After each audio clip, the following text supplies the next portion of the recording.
a society, especially in connection with the individual, in relation to their social, economical, and political and cultural, all factors will be included there. So that is a study. It is a critical understanding, critical and deep study. And so, according to Karl Marx, and it is a kind of method, societal analysis.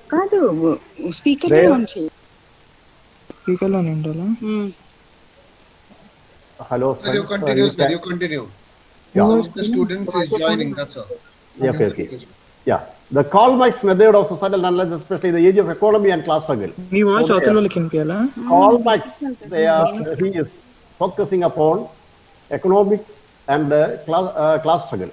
So, what I say that it is a study related to social factors, economical, social, political, cultural, and religious areas. Okay, so individuals are connected to society. Why do we study this social analysis or understanding the society? First of all, we cannot understand people without understanding society. Human persons are social beings and they are part of the society. They are born in a family, a particular caste, and learn to speak a particular language as well as profession.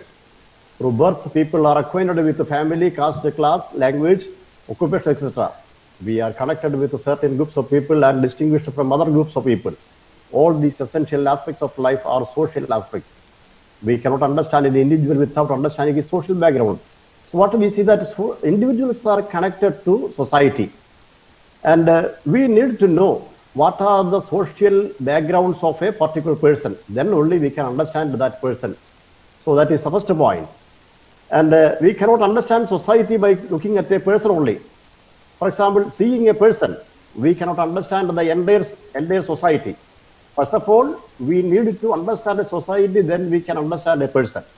And here also, looking upon an individual, it is too difficult to understand the society. Because here, human makes society, but society functions in its own way. It has its own written and unwritten laws. It is not only people who make society, but also society that makes people. So society and individuals are interconnected. Individuals make society, at the same time, society make individuals. Both are happening. So when the beginning, we see that, okay, people are gathering and they are making society. And later we see that the children are taking birth into that particular social structure. So there the society makes a person, individual, and all his framework. Next one, we cannot trust our spontaneous insight. It is not so easy to understand society. It needs training to understand what is happening behind what we can see with our eyes. It is as with the human body. We feel it and see it from outside, but we need medical training and scientific knowledge to understand how the human body functions. For example, here, what is happening inside the society? Like a human being, we are seeing the outside organs, but what is happening, what is really inside, maybe a fever or a pain, body pain, what is the reason behind it? So we need to approach a doctor, a physician. The physician will understand what is happening. The same way, we cannot trust our spontaneous insight about a matter or about a fact, anything. And we cannot change society purposefully without knowing how we are shaped it. For example, we are born into the society. Newborn children are gradually shaped through a process of socialization in members of society who more or less have internalized its form. Family, neighborhood, school, youth organization, and employees induce the desired patterns of behavior. Various means of social control supplement this process of socialization and internalization. So society is framing us, and we are born in a particular family, and we are learning from that family. For example, we are learning from mother, father, and later we are learning from our family members, surroundings, and the church, and as a whole outside the world, school, colleges, everywhere, we are learning our learning process are going on. So the socialization process is happening in and around our family background. So in the same way, each and every society, the society is framed, at the same time, society is framing others. Society is the ever-changing result of innumerable human activities. It shapes through its multiple structures.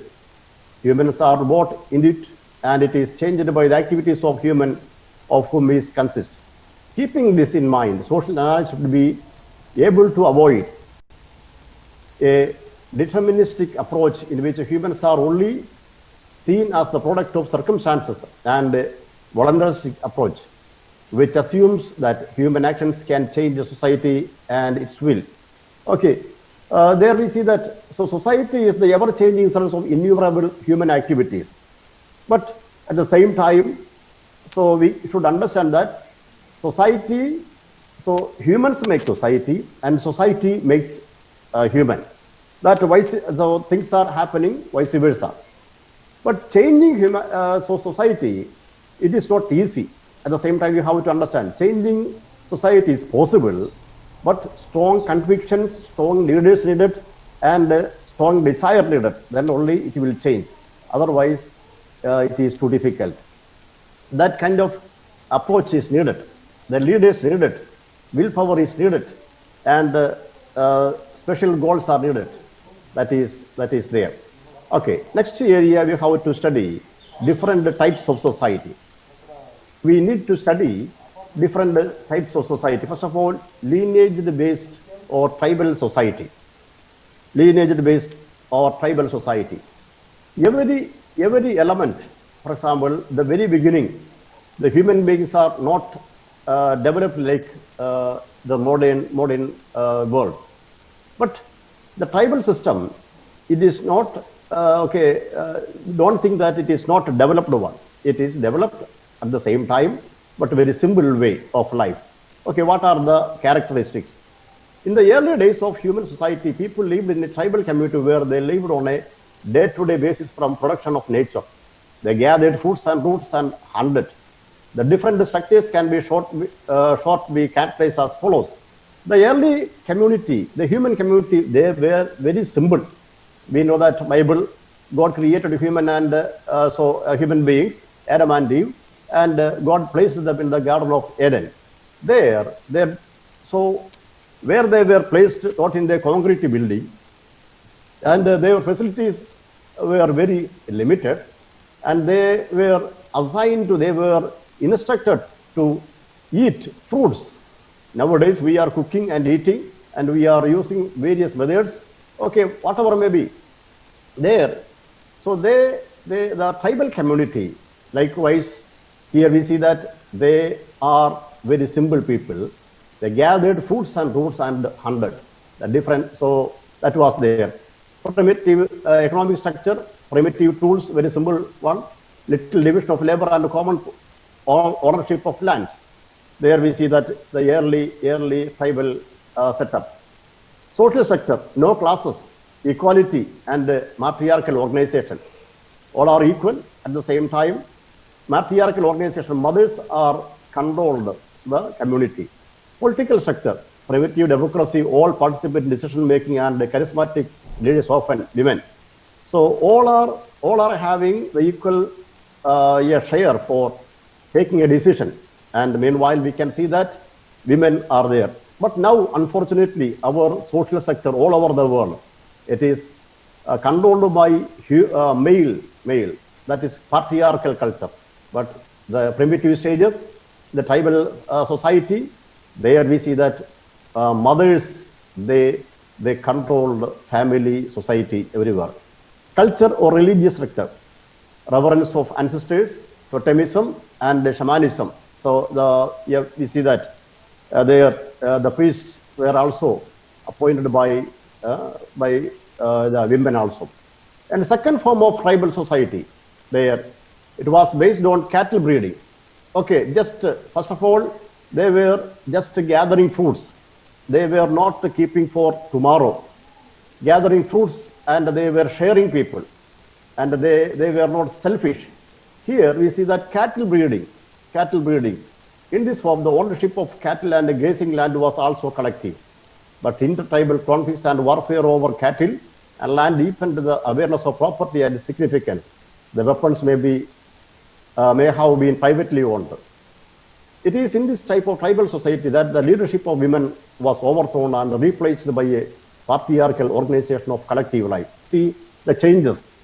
In the second form of tribal society, we see that the power conflict, their male-dominated society, they conquered the power from women. First of all, we have seen that the first part of tribal society, there, the women were getting more opportunity and they controlled society.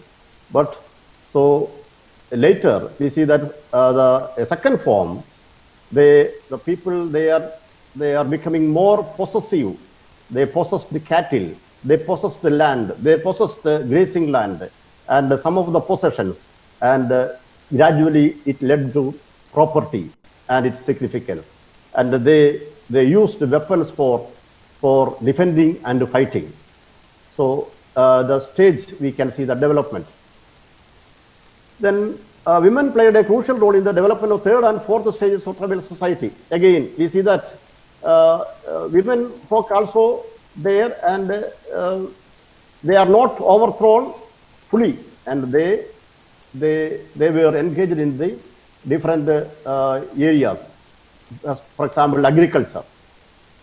They discovered the basic techniques of cultivation, pottery, weaving, and medical care. When surplus production became possible, ownership of land and the control of surface became the basis of power and wealth. Division of labor developed, including the division of hand and head, as rulers and priests were no longer expected to work in the field.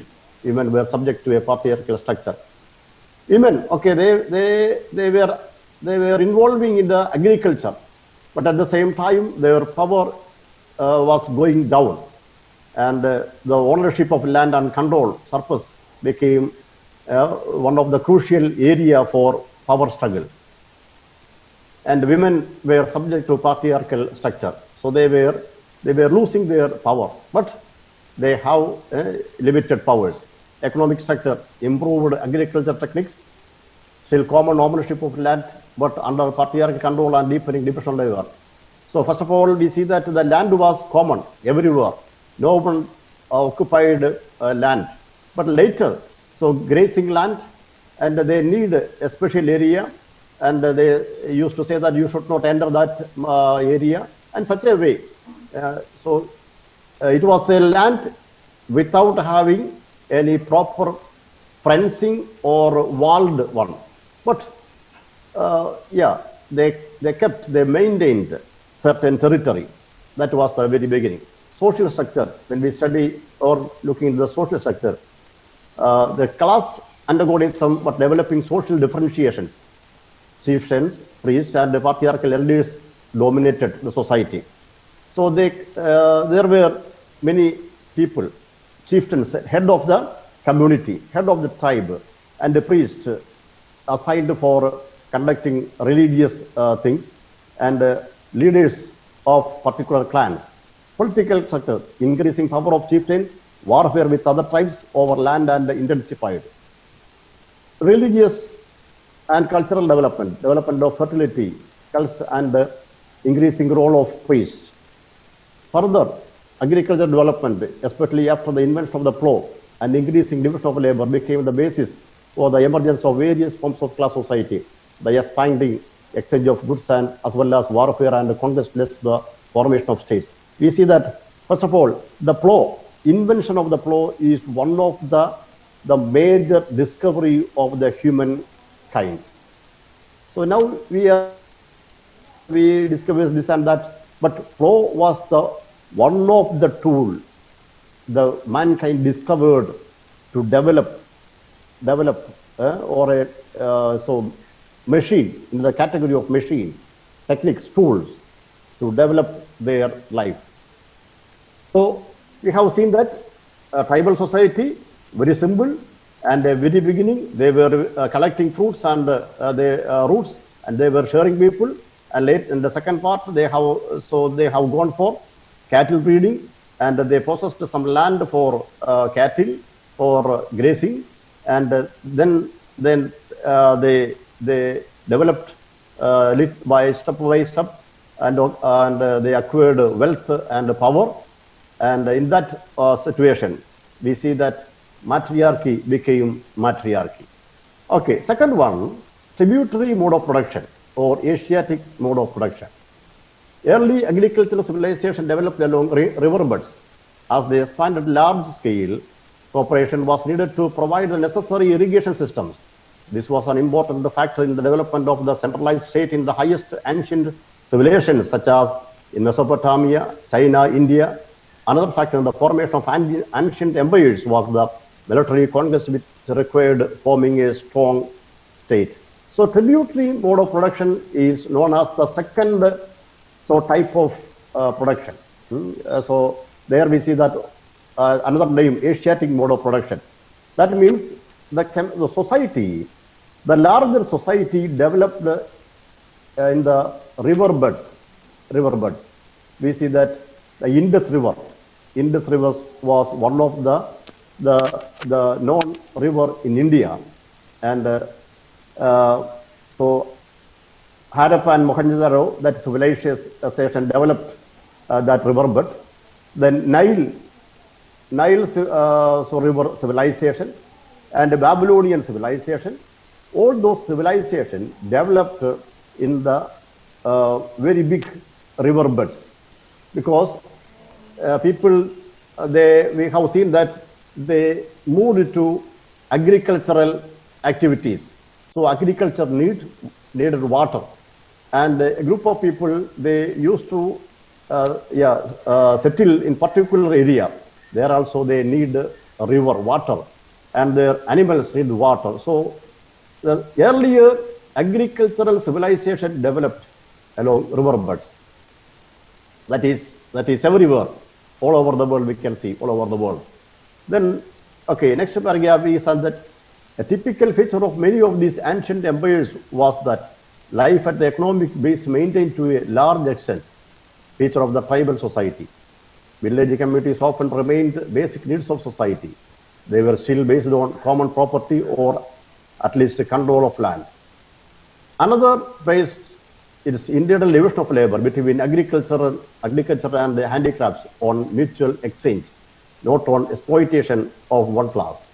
The difference between tribal societies was that producers organized in the village communities had to pay tribute to the state. This was justified by the need of the public works, but of course also serves to finance a growing state bureaucracy, its luxury consumption and military expansion. Here we see that, okay, tributary mode of production. We have seen that, okay, the riverbeds, people gathered, thousands and thousands of people gathered, and they settled in the riverbeds. Main purpose to engage in the agriculture. At the same time, so agriculture, people, the 100% of the people are engaged in the agriculture. Then who will protect the land? Who will protect the people? So they need the kings and the emperors. They need big cities, fortified cities. They need warriors. So in a developed city, under tributary mode of production, the agricultural farmers, they were compelled to give some amount, money to the rulers. That means those who are protecting them. So it became a reality in those era. So we have seen that there the king and emperors were visible, and the army was visible, weapons needed, all those things. Who should pay? The farmers and the common people, they were compelled to pay, because they need kings, they need army, they need protective elements to safeguard their agricultural products. Otherwise, someone will come and conquer, and they will make them to become slaves.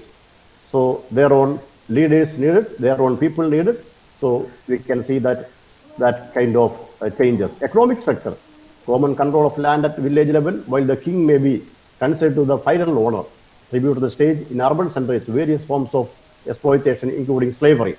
So village, the land belongs to royal family, maybe the state or king. Social sector, hierarchy of state bureaucracy on top of the village communities with more or less egalitarian structure.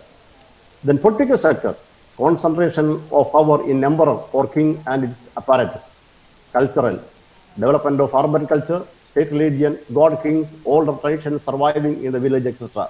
All those elements we can see in the tributary mode of production. We have seen that, okay, the tributary mode of production, people, they gathered in the riverbeds and they settled in that area, and for main purpose, for agriculture. Agriculture needed water, cattle breeding needed water, and people needed water, and they settled and they constructed good cities and fortified cities, and they appointed a king and rulers, and they collected soldiers, and they used weapons for defense and attacking other people. So the people, the common people, farmers, they used to give its expense, meeting the expense, whatever they can give, money or any other source, they were compelled to pay. That is tributary. That means the authorities, they were forced the people to give tribute in the sake of safeguarding the entire nation. Next one, slavery-based mode of production. Next one, slavery-based mode of production. Slaves, a new type of society using exploitation of slave labor on a mass base, arose in ancient Greece and Rome. It was the outcome of long historical process at the beginnings, stand the growing indebtedness of large numbers of small peasant owners and the successful attempts of the well-to-do aristocratic landowners to grab more and more land and to exploit it, the poor peasantry. Indebtedness led to bonded labor and slavery of former free peasants. Here we see that, okay, the landowning community, a group of people, they were assigned to look after the particular area. They were the landowners, and under them, there are peasants, farmers. They are given the land, and the farmers, they used to give a kind of income, maybe taxes to the people. But if they are failed to give tax, or suppose their production is become failure, then normally they will become slaves, and they have to give a huge amount to the owner of the particular area. So in such a way, the indebtedness become, or that was the reason many people become slaves. So one category of slaves, the peasants, they were not able to give the huge amount to the landowning community, aristocrat. So that made them to become slaves. And then another one, we can see that during the warfare, battle with the other community. So the defeated one normally becomes slaves of the people, those who victoried over them. So the defeated one always become slaves of the other people. So the category, first of all, the farmers, they became the slaves because of they were not able to give huge amount of taxes out of their income. And such occasions, they themselves sold to the landowning community. And second one, the defeated soldiers of other community, they were forced to become slaves. So these slaves, they worked very hard, and they formed a society, and that society, we can see that the slaves are given only limited amount, and the owning community, they used their power, their skill, and their capacity to build the community. A second crucial factor was the development of industrial revolution, production in urban centers for export and expansion of the market through colonization. This increased the demand for slave labor. The resistance of the local population against further enslavement led to revolutionary upheavals, which resulted in the abolishing of internal slavery and then establishment of the ancient Greek police or free citizens. From the moment onwards, slave labor was only from the surrounding barbarian tribes and peoples through conquest and war. We see that the industrial production started. Maybe later period, there they needed, so the people, they need people, more people, and so that demand, meeting the demand, they needed many people for working. And I have told you that, so in the warfare, the people, those who are defeated, they were forced to become slaves. So this is the slavery mode of production. So when we study the historical background of the New Testament, at the time of Jesus, or just after Jesus' death, early Christian community, so the historian says that in Rome, for example, there are 100 people, 50 people are slaves, only 50 people are the citizens. You think about the quantity of the slaves, that much slaves were there. So half% of the population became slaves. So normally through the indebtedness and second one, the warfare. So most of the people are poor and slaves. The social economic structure, low technical level but high level of economic organizations. Private property of means of production of slaves labor after abolishing the Indian left slavery through war and conquest. And social sector, from landowning aristocracy who began to exploit the pauperized peasantry through political economic reforms. Political structure.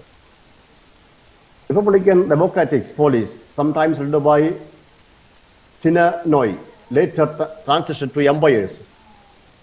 Theological structure. Philosophical ideas for the free citizens, slaves in Rome defined as speaking tools, next to animals as half-speaking tools, and implements mute tools. So we have seen that here, the slaves, they were one major groups in the third stages of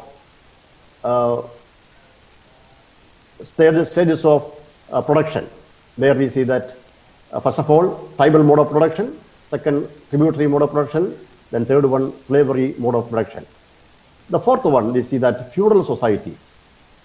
So fourth category, when the barbarian tribes of Western Europe conquered the Roman Empire, another type of class society emerged.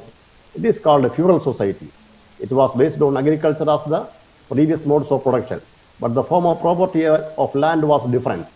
It was neither private nor common property, but feudal property. This meant that in a hierarchical order, several people and simultaneously claim that they hold the land, the peasant, the landlord or baron, the count, the duke, and finally the king. This pyramid was kept together by a structure who lived from the produce of their own land, but who had to work part of their time on the land of the landlords. As such, they were serfs of the landlord. The landlord, in their turn, were obliged to count, the count to duke, the duke to king. This included primarily military service, the knights, the higher ups were supposed to provide protection in return. We see that feudal society, so little more advanced one, they're little more powerful community. They need a systematic level of administration from the top to bottom. Top we can see that kings, and there later we can see that a duke, count, the baron, landlord, peasants, and the people, those who are workers. So categories of people, and like a pyramid, the top of the pyramid, the king or emperor will be there, and the lower one maybe the agricultural people, coolies, or were farmers or peasants, such a way, and both are connected each other. Both are connected each other. Okay. In the same way, later period we see that in the churches, and the modern churches we see that in the same model of a social pyramid, Pope, for example, Catholic, Pope, Cardinal, Bishop, Abbot, Priest, and laity. So it's a pyramid model. Its power also based on land ownership. So for example, who is owning the land? Who is owning the power? Who is owning the wealth? Then those people are holding the power. Okay. In the early Middle Ages, most production took place in the villages for direct use, but slowly trade leveled up and with the trade towns. The town dwellers or bourgeoisie did not fit into the feudal hierarchy of peasants, clergy and nobility. They demanded and conquered special rights for the towns. Merchants and bankers in the town established the right of exclusive private property, so not poverty, private property of goods.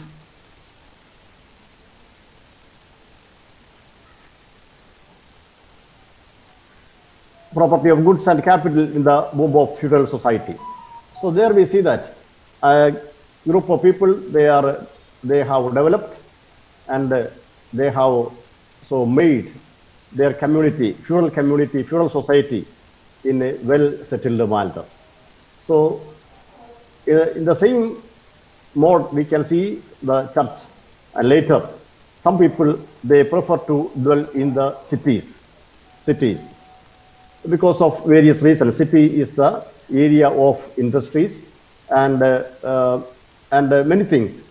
So some people, the city dwellers, town dwellers, normally bourgeoisie called city dwellers. Some of the people, those who began to dwell in the cities, and some people are workers, they used to live in the village. City and the village setup, we can see the major division in the feudal society. Next one, we can see capital mode of production. The rise of capitalism was based on the development of trade and commodity production. Trade about the accumulation of merchant capital as opposed to wealth based on landed property. And it led to the introduction of money, lending with the interest, originally against the opposite of the church. We see that, capitalist mode of production.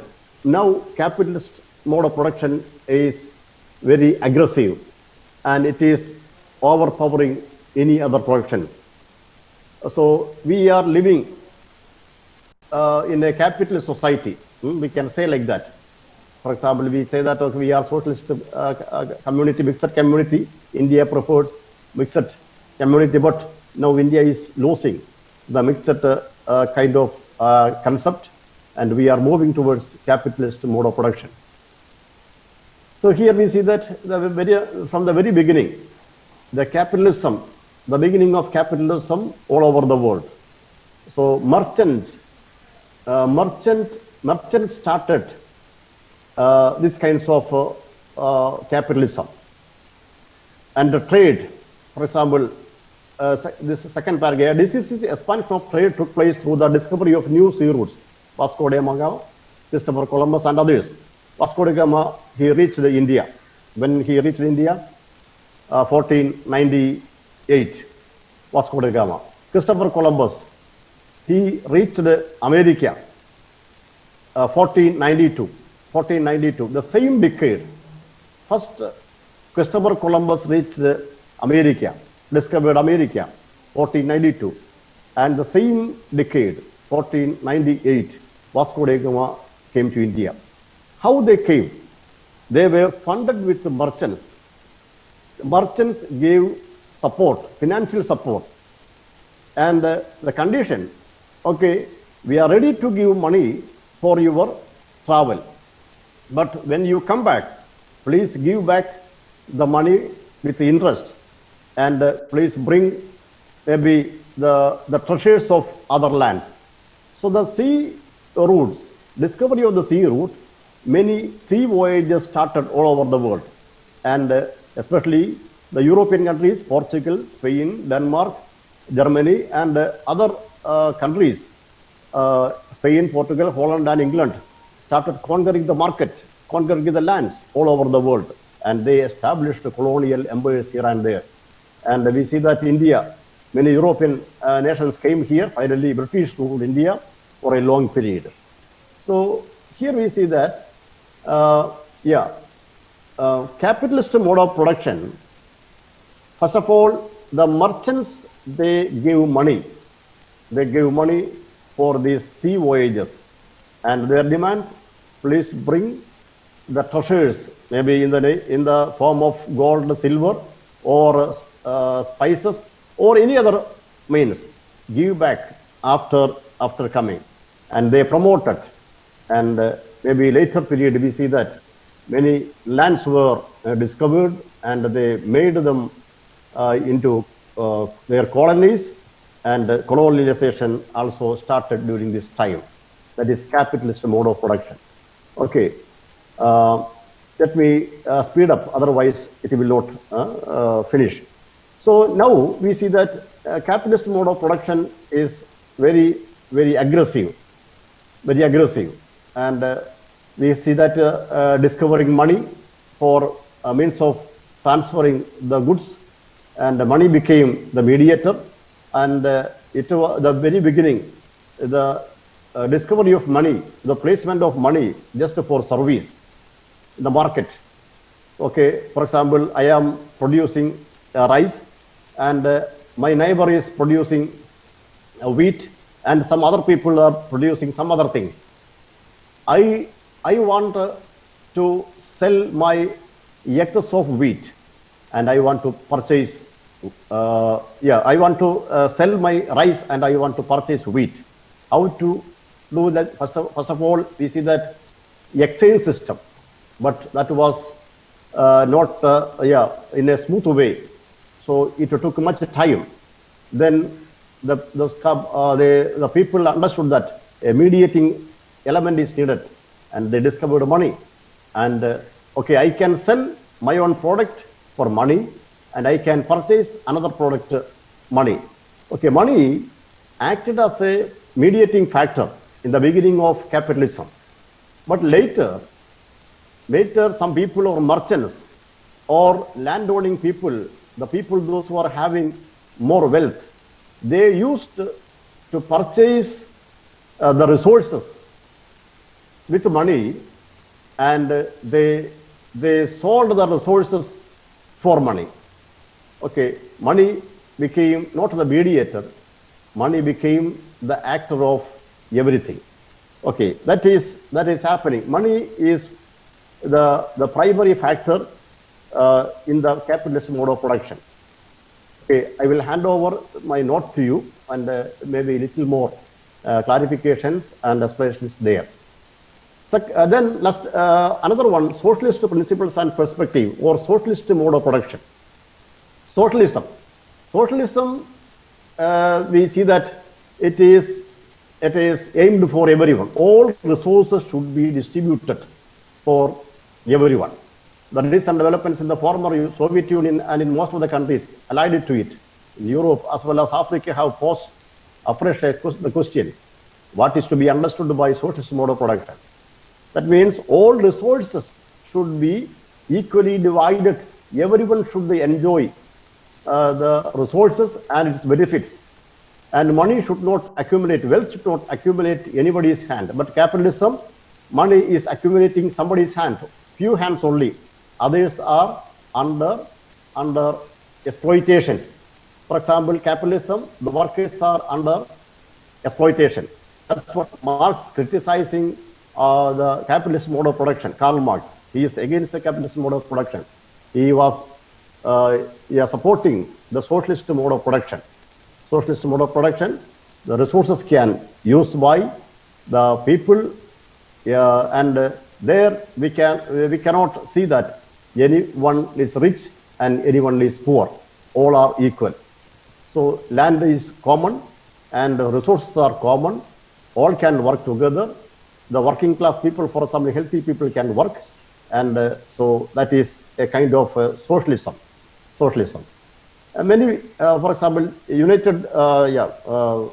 Soviet Union, United Socialist Soviet Republic, USSR once, now gone, and then Russia, now Russia and allied countries.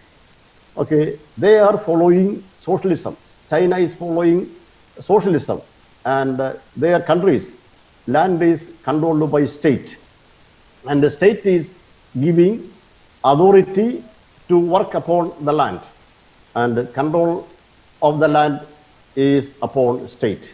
But capitalism, control of the land and resources always in the private hands.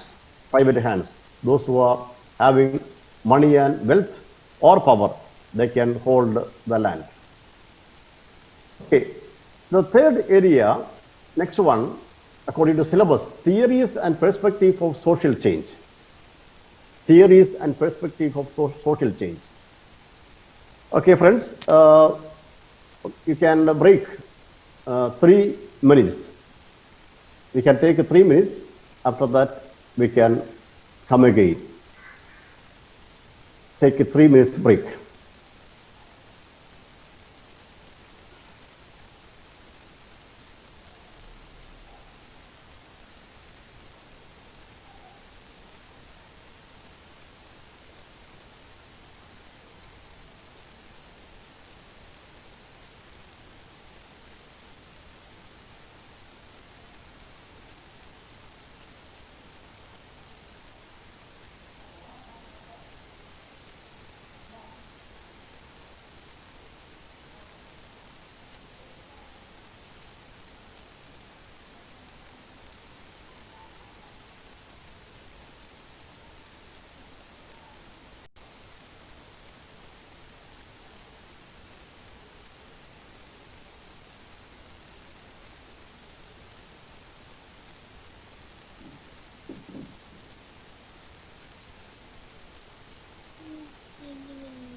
I request the student please on your video.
Reverend Seth, can you hear me?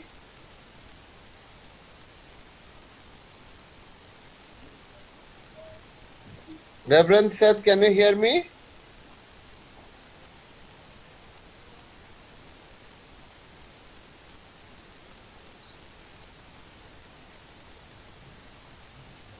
Reverend Seth?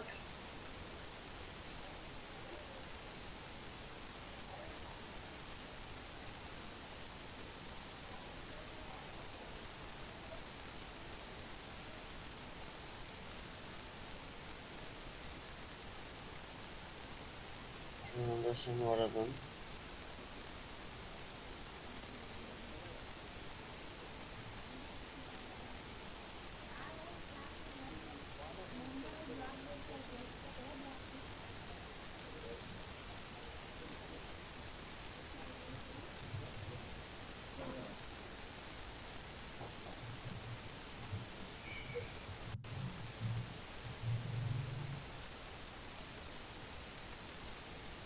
No, 5 minutes break नहीं देना कौन?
Friends, hello. Are you hearing? Hello, friends. Are you hearing me? We can hear you, sir, but your video is not coming. Video is not coming. Okay. Let me check. Yeah, it's okay, sir. Coming? Yes, sir. Yes, sir. Yes, sir. Yeah, but so I am using my screen, isn't it, for your If you want to, understanding? if you want to share your screen, you can share it, sir. Yeah, I am sharing. So now Okay. you are not seeing my screen? No, we can't see your screen, sir. Okay, let me check.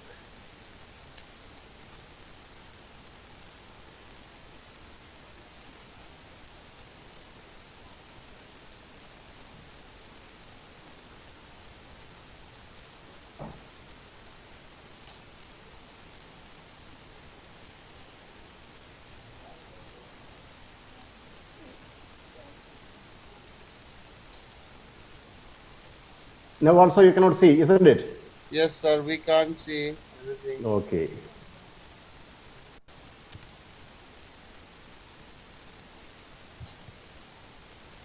From the very beginning also you are not seeing. No, sir. No, sir. From the very beginning only we saw Okay, your face. okay, then no one mentioned that. Huh? Yes.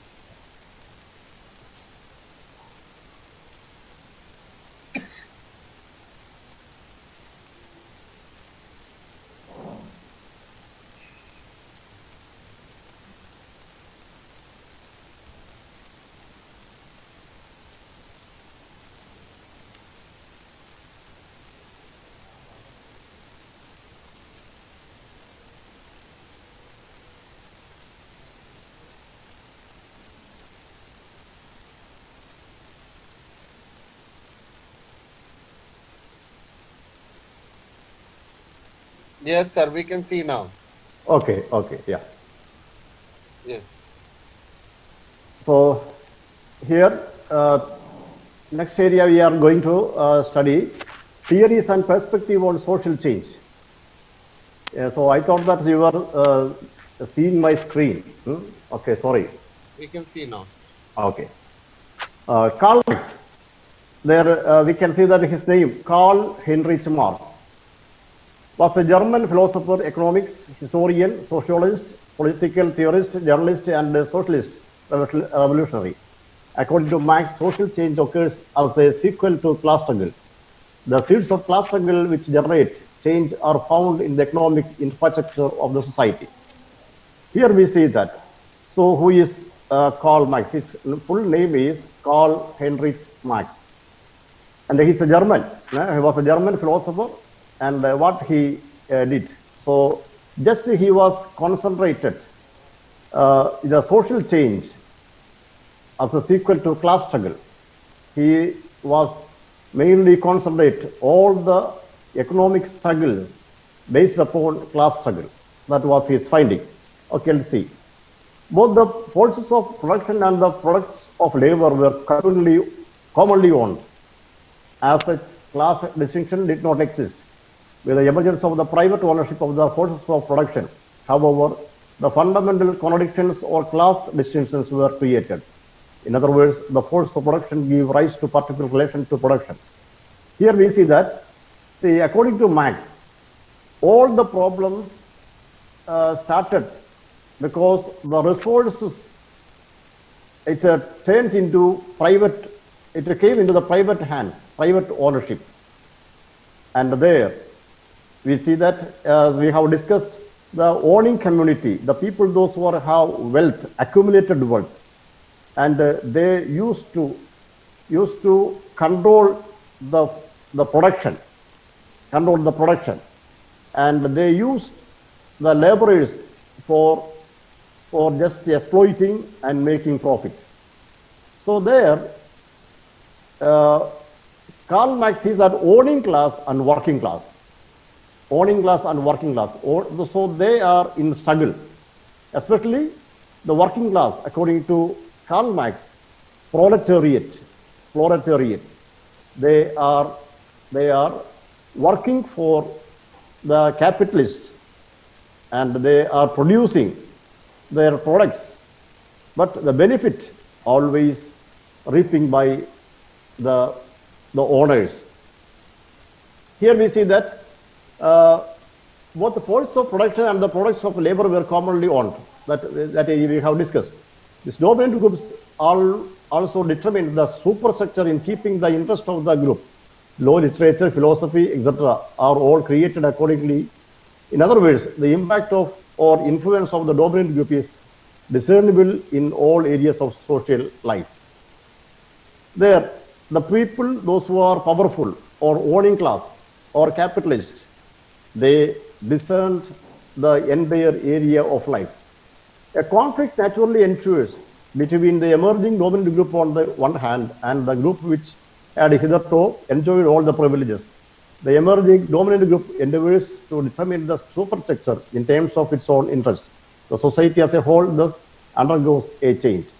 Marx sees to explain all social changes in terms of the contradictions which are found in the economics infrastructure of society. The history of all hitherto existing society, says Marx, is the history of class struggle. In his view, class struggle will continue till class distinctions are completely obliterated and a classless society comes into being. So Marx says that all the social structure lies in the economic areas. That means in the area of production.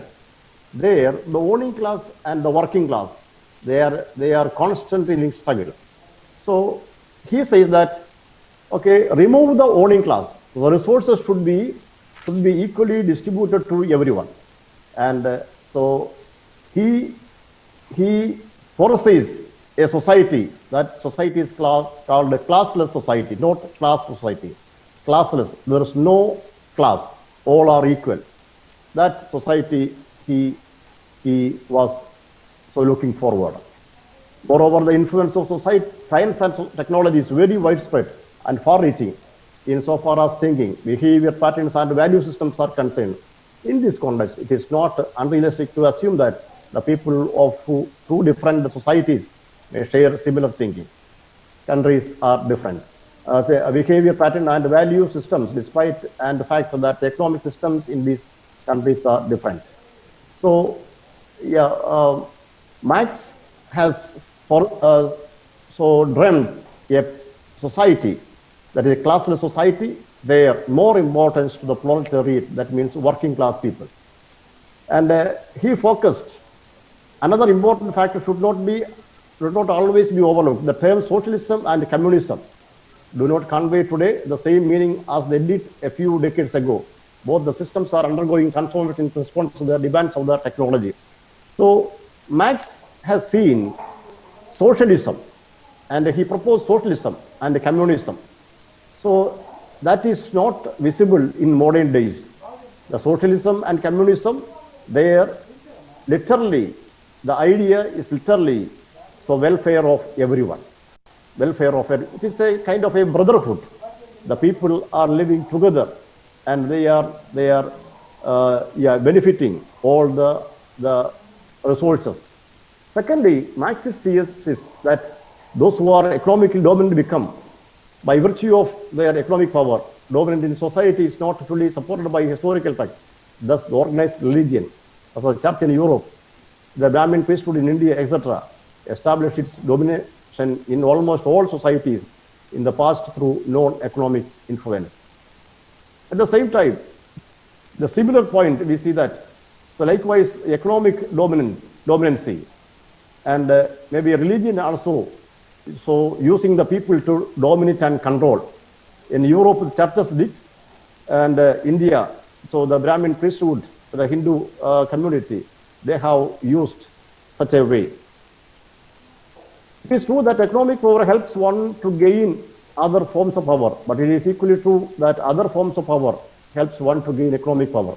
The conclusion of the Marxist doctrine that economic power is a primary and that other forms of power are consequently cannot therefore be accepted.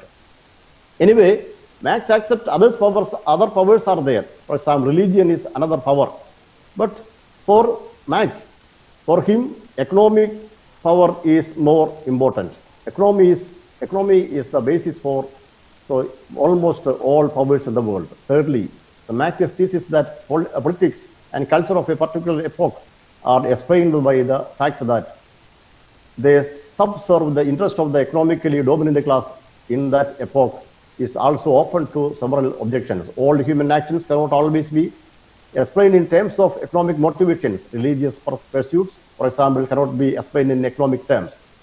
However, in short, Karl Marx envisaged a classless society where the proletariat become the dictators of the means of production. The real communism for Marx is the availability of resources for every works of the society.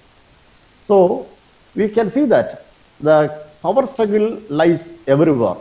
Power to control the resources, basically economics, and the economy, control the economy, that is prime focus for the each and every society which we have seen in the earlier period. Even now also, economy, who is controlling the power, who is controlling the money, who is controlling the wealth? They will control religion, they will control politics, and they will control every area of life. So Marx says that that kind of system should be omitted, and he focuses a classless society where communism and socialism will be their way of life. Okay, next person, Maximilian Karl Emil Weber. Max Weber, commonly known as Max Weber, was a German sociologist. He is also a German person, sociologist, philosopher, jurist, and a political thinker. Weber argued that modern societies are characterized by a process of rationalization, meaning that the world is increasingly governed by rationality, in which traditional and affective forms of actions are replaced by predominantly rational forms. According to him, the society controls a person till the last moment. If a person born into a society organized by the division of labor and a hierarchical social structure, she cannot come out but like within the framework of the system. His or her worldview is shaped by the society. For him, it is an iron age that creates a massive hindrance to freedom. Like the other social thinkers discussed here, he has concerned with the important changes taking place in Western society with the advent of industrialization. Here, Max Weber says that the society makes person and the society controls that person, and that person is living inside an iron cage.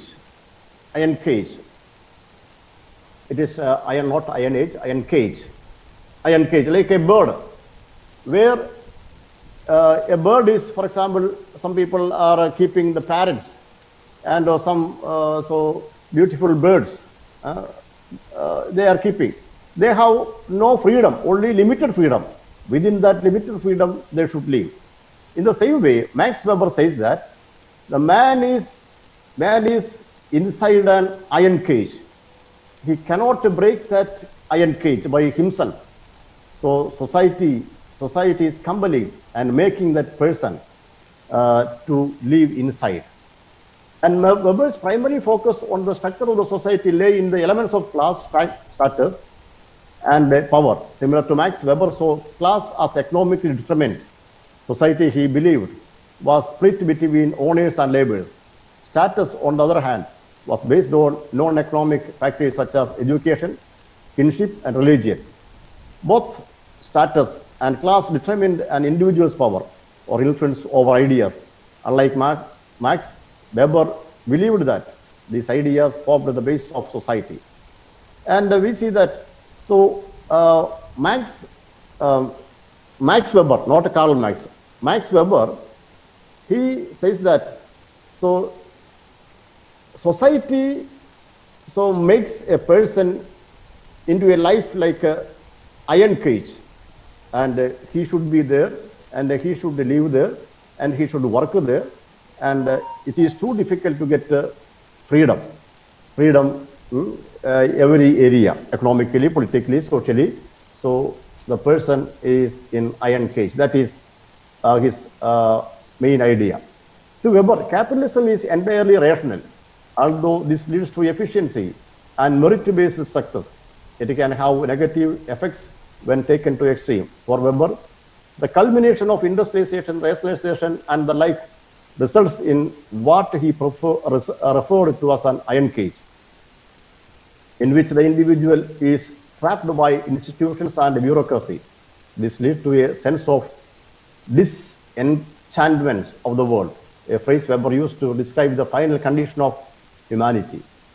So the society, maybe the functions, industrialization, rationalization, and so all these elements make the common man into an iron age, and he or she is living there. And they are trapped by institutions and bureaucracy. That's what Weber says. So freedom needed out of the social structure. Max Weber says that the social structure that make man into a slave, and he cannot escape from that one. Next one, Emil Durkheim, as a functionalist, he says that his perspective on society stresses the necessary interconnectivity of all its elements. So Durkheim's society was greater than the sum of its parts. He asserted that individual behavior was not the same as collective behavior, and that studying collective behavior was quite different from studying on individual's action. Durkheim called the communal beliefs, morals, and attitudes of a society the collective conscience. Durkheim also believed that social integration, or the strength of tie that people have to their social groups, was a key factor in the social life. So Emil Durkheim sees, the collective life of a society than the individual. Others are seeing individual. For example, Max Weber, he saw the individual. Karl Marx has, not only individual as a collective. For example, class, a working class as an owning class. So there are two classes he has seen, Karl Marx. But Max Weber, he saw the individuals are trapped into that particular iron cage. So they need freedom. Emil Durkheim, he sees the entire class, society as an entire class is for him very important. Individuals are only limited freedom. So as a community as a whole, they are coming together as a collective behavior. We can see from that group. Durkheim called the communal belief, morals, and attitudes of society the collective consciousness. There we see that the following ideas of Comte and Spencer. Durkheim likened society to that of a living organism in which each organ plays a necessary role in keeping the being alive. Even the deviant members of society are necessary. Durkheim argued, as punishment for deviance, affirm established cultural values and norms. That is, punishment of a crime reaffirms our moral consciousness. A crime is a crime because we condemn it. Durkheim taught in 1893. An act of offense, that consciousness. Durkheim called these elements of society social facts. By this he meant that social forces were to be considered real and existed outside the individual. So here is a collective consciousness, collective actions, whether it is right or wrong. So that is part of the society. If it is wrong, it should be punished, condemn it. So that is a social fact, because the collective consciousness is always working in a society. So he has seen the social changes are taking place in the collective consciousness, not only in the individual. In industrial societies, mechanical solidarity is replaced with organic solidarity, which is social order based around an acceptance of economic and social differences. In capitalist society, Durkheim wrote, division of labor becomes so specialized that everyone is doing different things.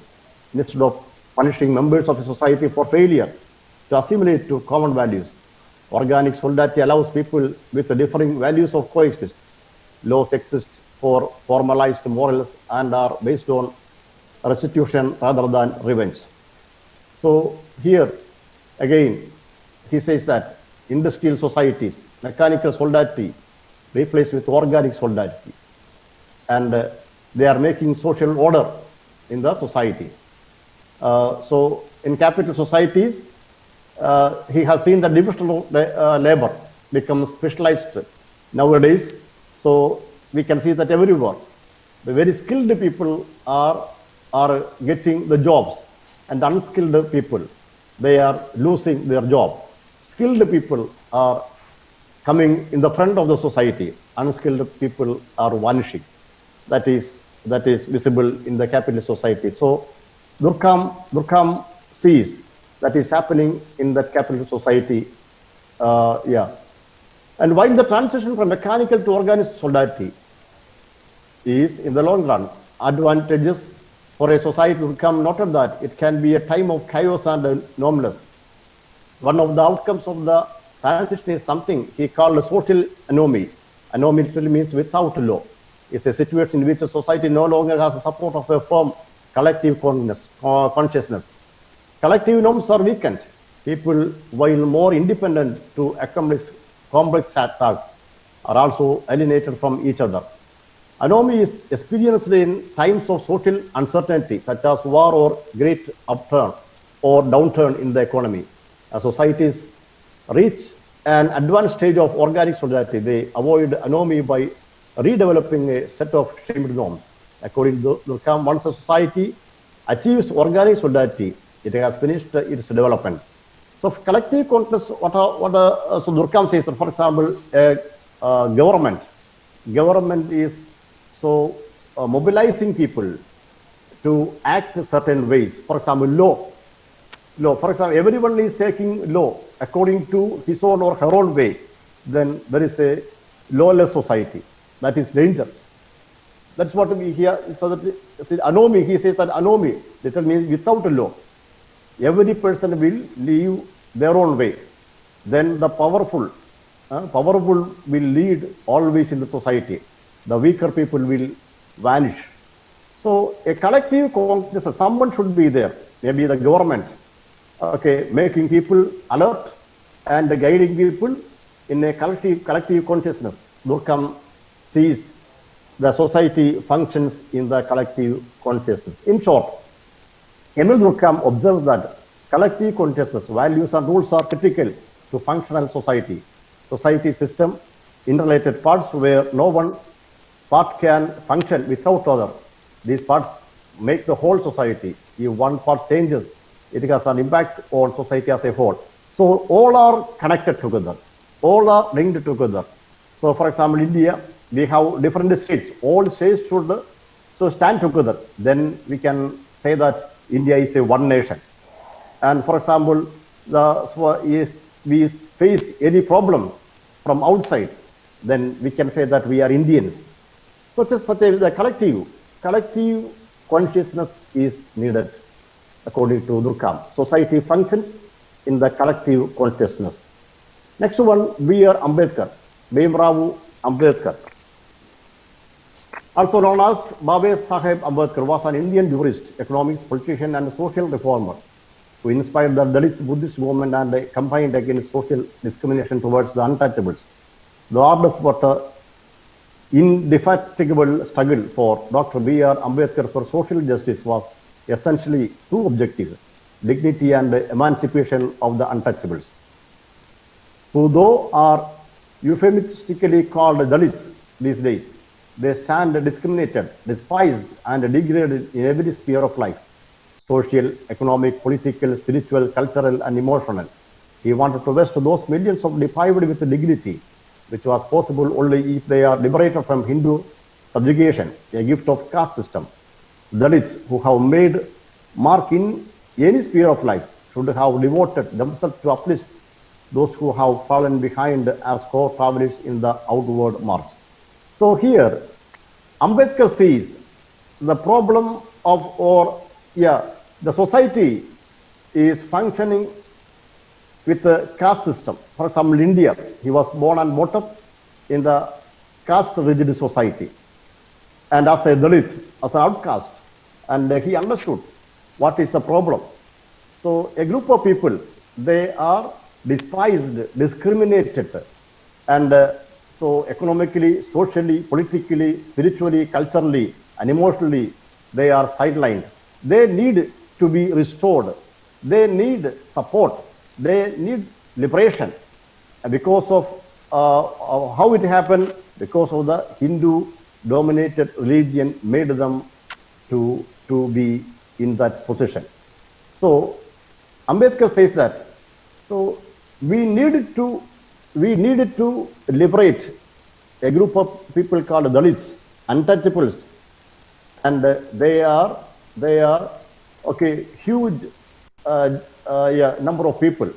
Dr. Ambedkar was the champion of social justice in India. In his opinion, the cause of injustice in Indian society is caste, and caste is created, followed by the support of Hindu religion. In India, scheduled castes, scheduled tribes, other backward castes and religious minorities face denial of their basic human rights at the hand of upper caste Hindus. For example, here, see that caste is the major problem. According to B.R. Ambedkar, it is created, and it is a struggle, it is a hindrance for the social justice. So caste is dividing people, caste is sidelining some of the people, and so caste should be avoided. Ambedkar thought of all types of oppression, denial, exploitation, and injustice can be removed by the state.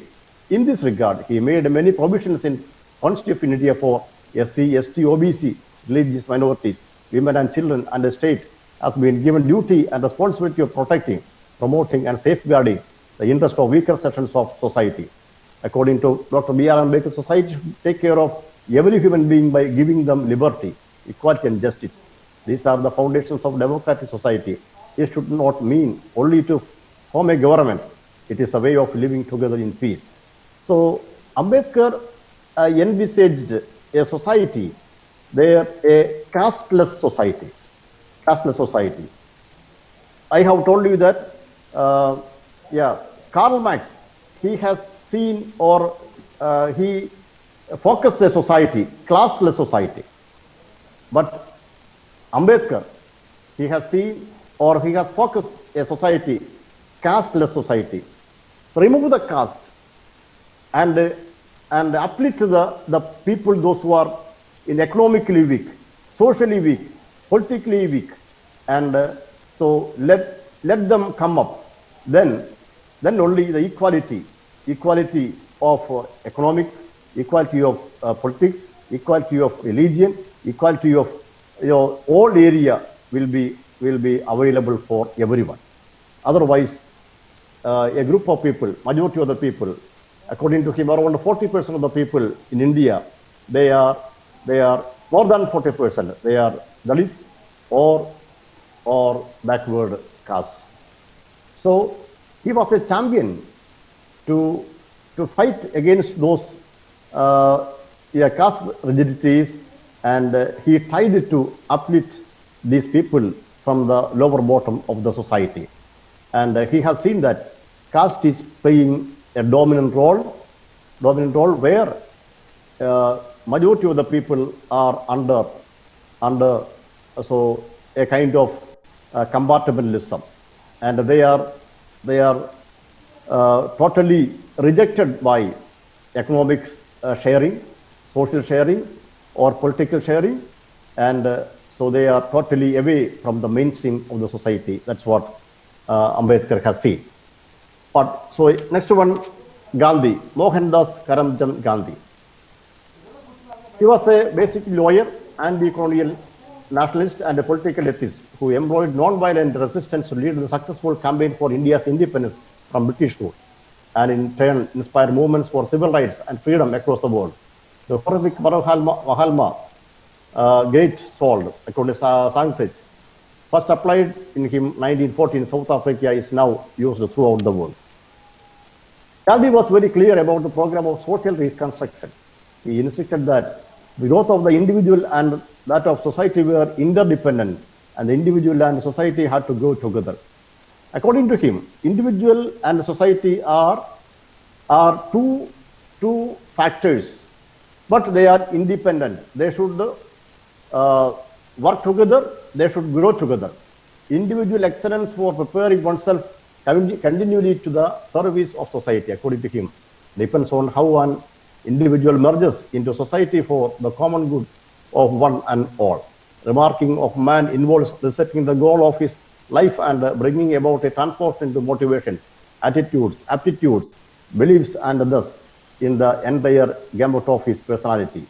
This transformation is possible only through practicing truth and non-violence in all aspects of life. According to Mohandas Karamchand Gandhi, M.K. Gandhi, according to his main teaching, truth is God.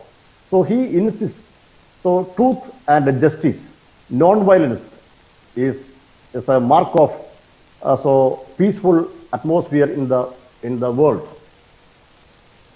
When a man accepts truth and non-violence as his creed, it becomes a dynamic force, and no hurdle would be strong enough to check his way towards development. Gandhi was of the opinion that a moral man and an immoral society cannot coexist in harmony. The reciprocity of relations between man and society was well recognized by Gandhi. Man is not a man without society. He is the soul of any society, and society must provide opportunities for his development. Where either fails, the other has a duty to resist non-violently. Moral resistance through non-violence must be the guiding principle to regulate the relations between individual and society. Gandhi viewed the evolution of human civilization as a steady progress towards non-violence.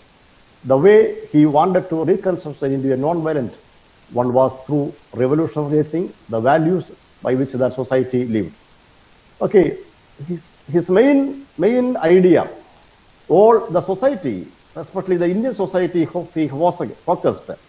It should be a society of non-violence. He has seen that many religions are here and many castes are here. So India is a nation with a lot of differences, at the same time unity.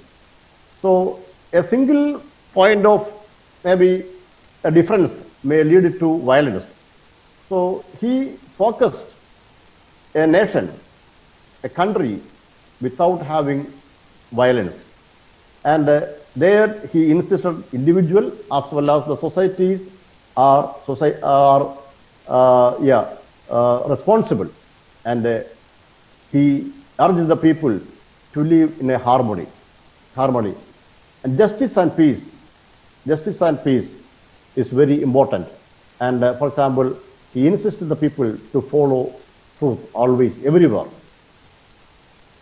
This change in value should be reflected in all aspects of the society's life, and included minimization of the use of machines so as to free man from evils of the industrial. So he was totally against the industrial development.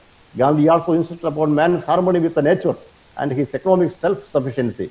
So he advocated programs like Khadi, small-scale industries, and spinning, etc. He called upon humankind to reestablish human society on the rocky foundations of truth and non-violence. He argued for small-scale industries than the large-scale industries. And he studied in the West, and he had gone through the Western culture, and he later said that. So he learned from them, but he is not ready to apply those culture in India. India needed a well-disciplined village industries and well-disciplined people-oriented community, and based upon non-violence and truth. In short, Gandhi advocated a healthy and harmonized society can exist only when its members follow some moral or ethical values. Gandhi has foreseen a society without non-violence and greed. He was against the Western traditions and customs and insisted Swadeshi. He supported to promote village system where traditional industries become backbone of the organism. So the Western countries, they were supported by the heavy industries, big industries, and the capitalists, most of the capitalists, they are accumulating money, and the poor people, they have no place. But Gandhi insisted a nation a community, a society. So without any struggle, without any violence, and the people should follow truth and harmony, and that kind of society he focused and supported. Next one, Rajani Kothari. Rajani Kothari was a political scientist who first put his finger on the pulse of the Indian political system and characterized it as one-party dominance, a label which is relevant even today as we seem to have existed in the era of the Congress system and which the BJP attempting to establish its own OPD, one-party dominance. His politics in India was a classic and remains foundational test in all courts of Indian government and politics taught in India and abroad. It is impossible to understand caste in post-colonial India without his understanding of the politicization of caste. The shifts in Rajani location and political position were dramatic. So Rajani Kothari, okay, he died recently, recently he died. There we see that he was a political scientist, and he dreamt for one-party dominance. Okay, if there is one party, then the nation will progress, develop, and there peace and harmony will be there. That was his plan. And so the second paragraph is that to begin with, he was a standard product of Western education. Despite his Indian education, he followed the intellectual fashions of American political science. There was a positive framing, a behavior, predilection, and the theory of progress episteme that sees all sections on a single track of modernization development. Politics in India was actually part of a series of political development the world over. And he has seen that a political powerful nation needed for a proper best community. And he studied in abroad, and he has learned many things, and he wanted to apply the political stability of the nation in India. In the early years, Rajani Kothari, like Ramesh Thapar, had been close to the Congress, particularly Indira Gandhi. He came around full circle to being one of the strongest opponents of the emergency. Indeed, he had been writing about democracy much before democracy became a political passion to the embossed, if required, with the gun barrels and bombs. So he was associated with the Congress for a long period, and so with Indira Gandhi. But so later the emergency and later his political thinking changed, and so his standpoint totally reversed, and he has seen that democracy, a proper democracy needed when proper democracy will happen where there is a powerful political system prevailing in a society. So he was focusing one-party dominance. If there are many parties, then the nation will not progress. Nation will not develop. They will clash each other, and so the progress will be limited. So this was not the democracy. Kothari and a group of individuals who coalesced around him and anticipated for India or for the world. This small group had come to see the limits of the university system with its emphasis on the monodisciplinary departments, and founded the Center of the Study of Developing Society as a unique experiment of 50 years ago. Some of them were typical of the binaries of left and right that we will benevolent Indian politics. Many of the scholars belongs to Gujarat Mafia, as it was then called, included some Bhikkhu Parekh, Dhirubhai Seth, Ashish Nandi, and more briefly, Nyanshyam, Shah, and Sudhir Chandra. This yearly group saw that Mohandas Karamchand Gandhi, the possibilities of ethical philosophy and politics, and also had a different idea of Gujarat, and indeed of the ecumeny of Indian and Chinese civilization. So he observed through many people, even Gandhi and other people. But what changed the Rajini's Kothari's position, vice versa, the Congress was India's transition from a state committed to minimal violence to a new militarization and nuclearization. The Pokhran tests were turning point and led to the center hosting an international conference on disarmament. The concern with the future helped the founding of a leading international social science journal appropriately titled Alternatives, increasing Rajini Kothari disillusion with the political establishment led to a new focus on civil society. He refused to treat Indian politics as a reenactment of the scripts written by Western democrats. At the same time, he debunked the idea that the democratic experiment in India was culturally unique. He made it possible to think of India as yet another normal democracy, distinctly modern and specific Indian at the same time. So he studied West and he understood, and he was focusing about the real democracy. But even India, under the Congress regime, Indira Gandhi, she was forced to adopt emergency, and he was totally against that one. And the emergency, the democracy was overturned, and the violent actions he has seen everywhere. And later, he has seen that. So the Pokhran test, maybe the first Pokhran test conducted by Indira Gandhi. Then later, we have seen that Atal Bihari Vajpayee in his time, BJP's time.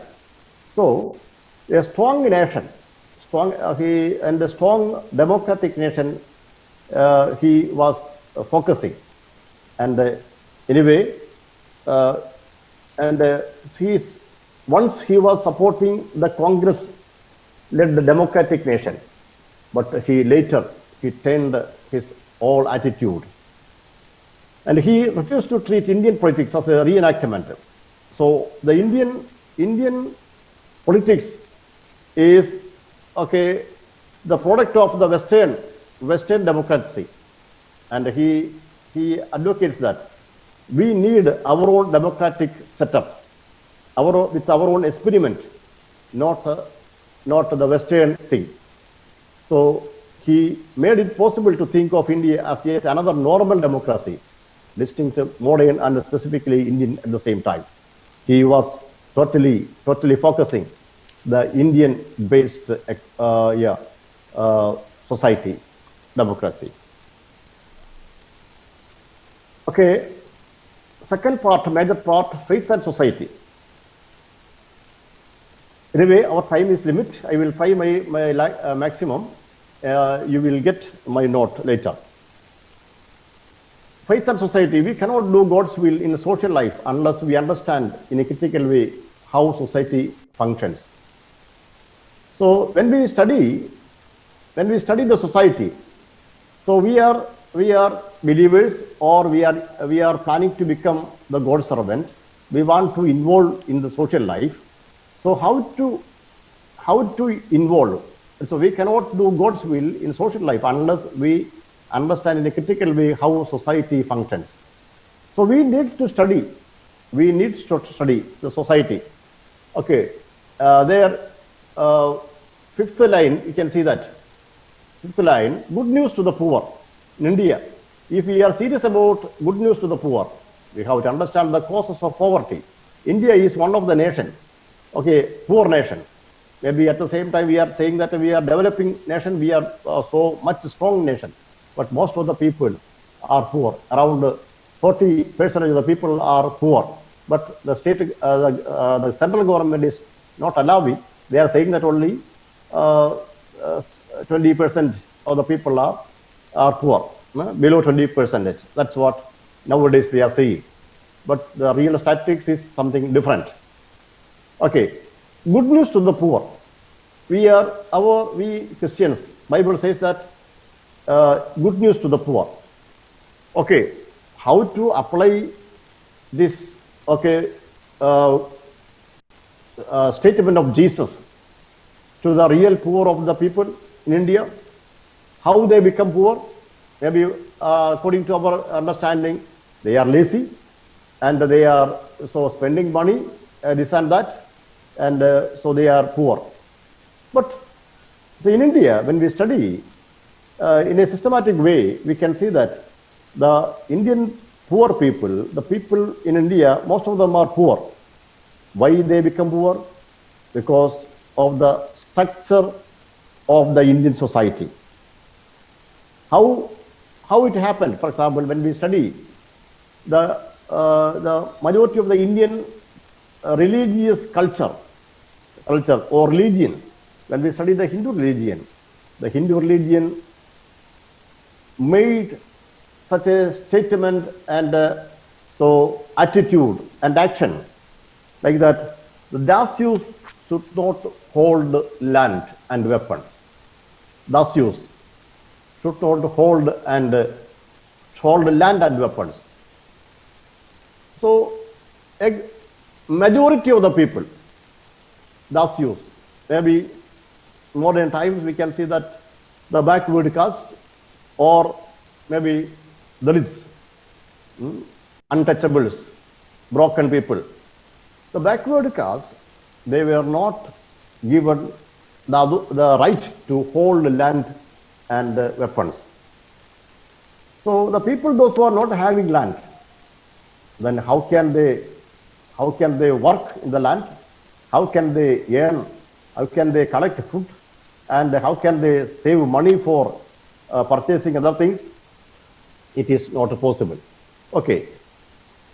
What I am saying that it is a long subject, so vast subject. So I am saying you short. The Hindu religion compelled, so majority of the people should not acquire land and weapons. So only limited people, they got opportunity. So we are going and saying, okay, good news is of, so kingdom of God is for you. And they may say that, okay, we are poor, not because of our fault, not because of our forefathers' fault. Okay, distribute the resources, distribute the land equally, then our poverty will move, our poverty will go. So here we are in dilemma. How to remove that poverty? Whether we are able to distribute the common lands to the poor. Once Jawaharlal Nehru did, and later he became a failure because of the compulsion. Okay, good news to the poor. So what I am saying that the Indian community, how they become poor, we should understand the social or the society in a well manner, scientific manner. Then only we can just share the good news to the people. Otherwise, they won't take. Second one, we cannot serve the mission of the church without a critical understanding of its role in the society. So, how a church is taking the responsibility in the society? We need a critical understanding of the church itself as one of the institutions in society. The church is part of the economic system. It owns lands, had budgets, pays salaries, rent buildings, hold shares, run schools, hospitals, and development projects. It is also part of the social system. As plays its role, education and occupation, decide about social status, etc. The church is also part of the social system. Whether it supports the rulers or keeps away from politics, or supports is the church outside of the ideological realities. Its economic and political activities imply certain ideological choices. In a development, the project has its own ideological presuppositions. The question is, do these economical, social, political, ideological roles of the church serve its own mission?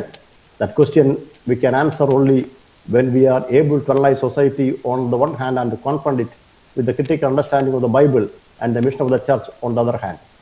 So, how the church is framed with ideology, then only we can involved in the society. Otherwise, church is moving into another direction, and we will move to another direction. So our mission work will not be success. So in such circumstances, how the church is functioning, we need to understand. Not only society, we should understand our church policy. Then only we can do the mission of God. And third one, all theology is conviction. So all theology, the present day liberation theologies and other theologies in the world, we can see that liberation theology, black theology, feminist theology, eco theology, Dalit theology, tribal theology, all theologies are contextual theology. All theology is shaped due to the immediate background of that political and social context. Liberation theology emerged from Latin America, and so Dalit theology and tribal theology from India, and so black theology, America, as well as the African background. So we can see that every theology is contextual. All theological standpoint contextual. And Bible, next one, Bible in changing context. Bible is applicable every context. Bible is our tool, and it does not lose but gains its relevance if we analyze how its message led to changing social situations. Bible is a good weapon. Okay, how you are interpreting. And once a young man approached Jesus, and he shared everything from the very childhood days. He used to study and by heart the Bible. And Jesus asked the question, how do you understand it? How do you interpret it? That is a question. We are using Bible, we are having Bible in our homes, but how do we understand the message of Bible in this present context? How we are going to apply? Whether it is changing context, maybe we are living in the present, the immediate context. We see that okay, the corona affected the world. The world is fighting against corona. So what is the relevance of the Bible? So we needed to develop a hermeneutical message that should be applicable to the entire person. So Bible is relevant, and we have to use that Bible in the changing context anywhere, and that is our duty. And social involvement. We need not only social analysis to clarify the role of faith. We also need faith to clarify the role of social analysis. There is no neutral value, free social analysis. We analyze society from particular angles for particular purpose. Whoever has chosen to serve Mammon will analyze the social, economic and political conditions with the purpose of to find the best ways and means to accumulate more wealth, responsibility to protect the wealth which has been accumulated. Here we see that, so faith and social involvement, how we are involving in the society. For example, society, we have seen that there are elements, social, economic and political, religious, so all elements are there. How we are involving in the society. So there is no neutral position, justice and injustice. Okay, we can side with the justice and we can side with the injustice. Which role we are using? There is no neutral. For example, someone is beating another person. So don't think that, okay, it is not my matter. So why can't I go and involve? If you are silent, then you may say that, okay, I am neutral. I am not not any part of these people. But if you are silent, then you are siding with the oppressor. If you are silent, you are supporting the oppressor, supporting the person who is beating the poor. You are not supporting the poor. At least you can raise a voice. Hello friend, why are you beating? Why are you doing the injustice? So that most of the time we are not using. Okay, faith and social involvements, maybe sometimes our traditional understanding do not involve in the society, and we are for another world. Our citizenship is in heaven, and we are totally responsible to heaven, not in this world. But social involvement is very important. Nowadays, the theological world understands the involvements. Okay, friends. Anyway, our topic, it is too difficult to conclude. My time is running, and I can take a few more minutes, but it is not possible to complete the entire area. I was running, but limited time. So now I am planning to stop here. You can get the notes from your from SCEPTRE, and I will hand over the notes to them. Thank you for cooperating, and thank you for being with me. I think you have got something, not entirely one, so there is no other way. Thank you for your cooperation, and I am giving thanks to the SCEPTRE and all the authorities for giving me the chance for taking class. Thank you all. Thank you, sir.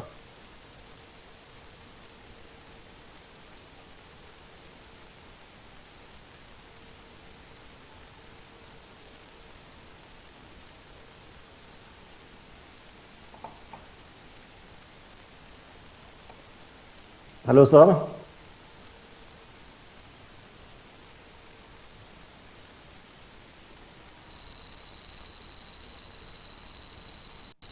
From the side of the host, SCEPTRE, please.